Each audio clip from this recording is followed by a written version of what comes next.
और जी पहली बार कब अनुभव हुआ कि अब हाँ, एक वो दिन आया जब हमें परेशानियां बढ़ी किडनी की।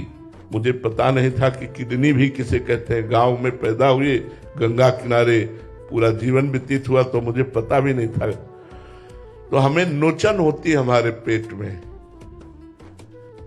तो बलराम भैया ब्रजवासी हैं, हमारे पास 1 रुपया नहीं रहता था और ना है, आज भी नहीं है 1 रुपया। उसने कहा चलो बाबा, अल्ट्रासाउंड कराया, डॉक्टर के पास दिखाया। डॉक्टर ने कहा तुम्हारी दोनों किडनी तो फेल होने जा रही है।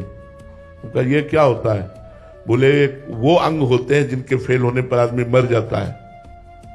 अब हमारे दिमाग में बात बैठ गई। एकांत में आए, उस समय अचल विहार में रहते थे। एकांत में आए और बहुत रोना आया कि 11 वर्ष की अवस्था से भगवान ने निकाल दिया।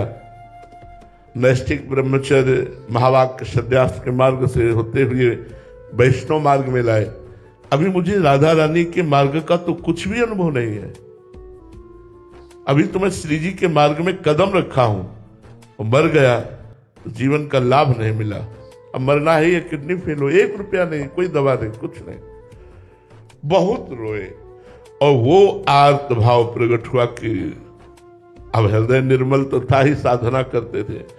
आर्त भाव, एकांत में आर्त भाव से प्रभु मुझ गरीब से आपकी आराधना भी नहीं बन पाएगी।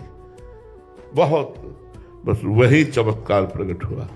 हमारे जीवन का जो आप पूछ रही है गुप्त बात है, वही चमत्कार प्रकट हुआ। शाम का समय था, उसी समय महारानी जी की कृपा हुई और उनका साधना मेरे लिए की जाती है ना, मैं कहती हूं तू मेरा है।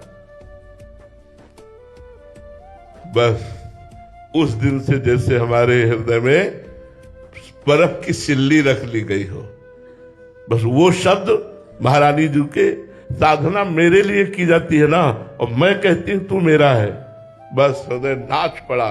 और उस दिन से शोक, चिंता, भय, दुख सब मिट गए।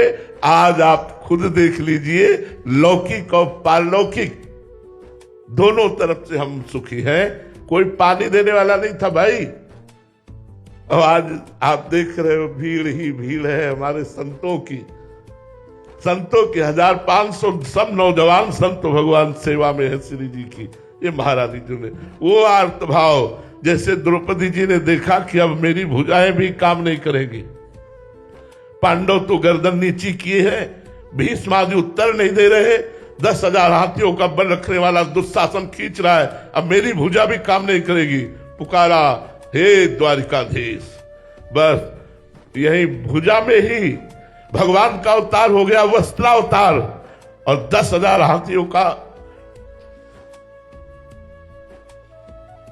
बल रखने वाला परास्त हो गया। लेकिन द्रौपदी का वस्त्र नहीं था। बस वो भगवान ऐसी परिस्थिति देते हैं जब किसी का आश्रय नहीं रह जाता, एकमात्र भगवान का आश्रय, तब हृदय में वो शरणागति होती है। अब मुझे कोई परवाह नहीं है, ये मैं केवल बातें नहीं बना रहा हूं, हृदय की बात कह रहा हूं। न मरने का डर है, न इतने कष्टों का कोई भय है, किसी भी तरह की कोई चिंता शोक नहीं, आनंद ही आनंद। 10 दिशाएं हमारे लिए आनंदमय हो गई, क्योंकि श्री जी ने मुझे स्वीकार कर लिया, प्रियाजू ने मुझे अपना बना लिया। बस इस बात से मैं निरंतर खुश रहता हूं, आनंदित रहता हूं कि यद्यपि अयोग्य हूं, फिर भी कृपा हो गई है और प्रभु ने स्वीकार किया। तो हमें तो लगता है दुख और विपत्ति, यही सच्ची शरणागति भगवान की तभी होती है जब अहंकार को कोई रास्ता नहीं मिलता और लगता है अब भगवान ही केवल बचा सकते हैं।